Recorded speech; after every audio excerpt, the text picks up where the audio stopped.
In 2016, the Australian government legalized access to medicinal cannabis. And since then, all healthcare professionals, including GPs like you and me, have been able to seek approval from the Therapeutic Goods Administration, the TGA, to be able to access prescriptions of medicinal cannabis to appropriate patients on a case-by-case basis. Now, I've been prescribing medicinal cannabis for about 6 months now, and let me share with you a quick step-by-step guide on how to prescribe medicinal cannabis in general practice. Now, number one are your indications. And there are allegedly about 200 indications for which you can prescribe medicinal cannabis. But the three main ones that I've generally been seeing have been anxiety, insomnia, and chronic pain. And we're talking here about non-cancer chronic pain. When you think about those three indications, you can decide the ratio of CBT versus THC depending on which indication you're treating, but we will talk about that a little bit later. Number two is the types of cannabis, and we're talking CBD versus THC. The THC is basically the psychoactive component, and that's the one that gives you the high, whereas the CBD is the non-psychoactive component. And when I'm thinking about those three indications that we mainly prescribe medicinal cannabis for, anxiety, insomnia, and chronic pain, it's thought that the CBD predominant products will help mainly with anxiety, the THC predominant products will help with chronic non-cancer pain, and then the combination of both will probably help the most with insomnia. And there are a few ways that patients can ingest these products. Before I started prescribing medicinal cannabis, I did a few courses. I got the sense that the experienced medicinal cannabis prescribers are mainly using oils. So that's the extract. And those are the kind of products that are slow acting and that take a while to slowly build up into your system. And when you are using the oils, you kind of start at a really low dose and you slowly titrate up to the point where the patient reaches what is called the sweet spot. So that means that if you go higher and higher in dose,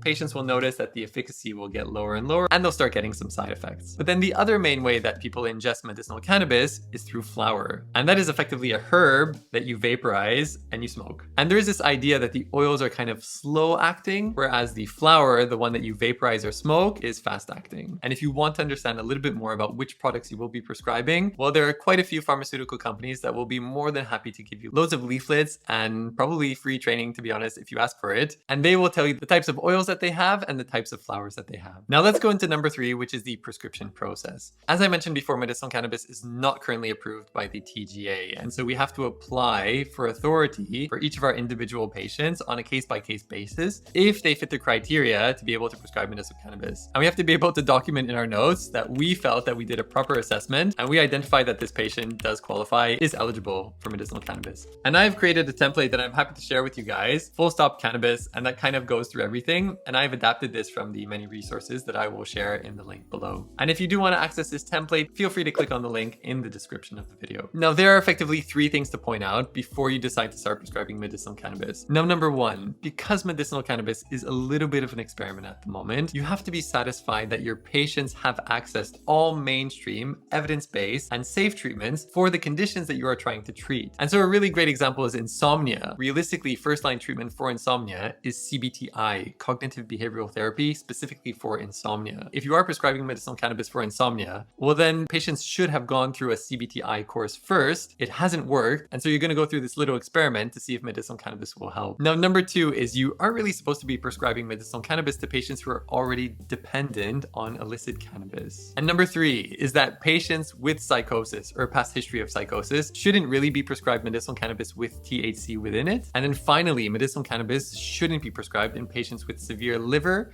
or severe kidney disease. Now, when you go onto the TGA website, if you haven't been here before, you will have to register. You just kind of fill in your details. Otherwise, you click on login. If you want to seek approval to be able to prescribe medicinal cannabis for a new patient, you go into the SAS dashboard, right? And you go down to click new SAS submission. Now, at this point, you have to kind of go through the process. Are you the prescriber? These are your details. Scroll down to the bottom and click save and next.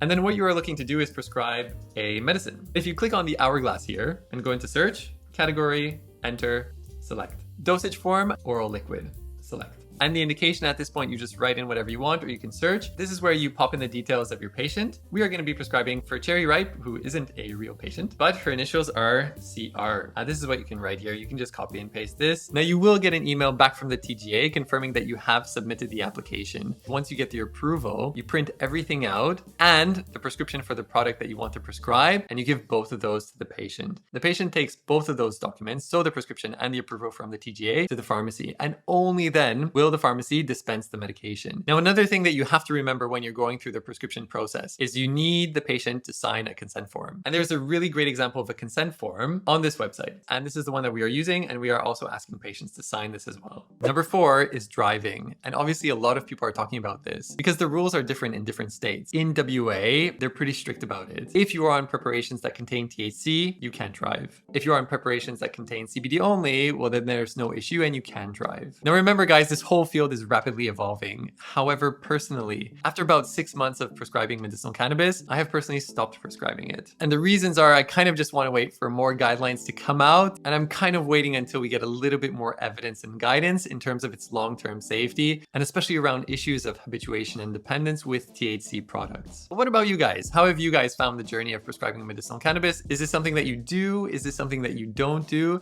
Let me know in the comments below, and if you have any issues, feel free to email me directly. Otherwise, good luck.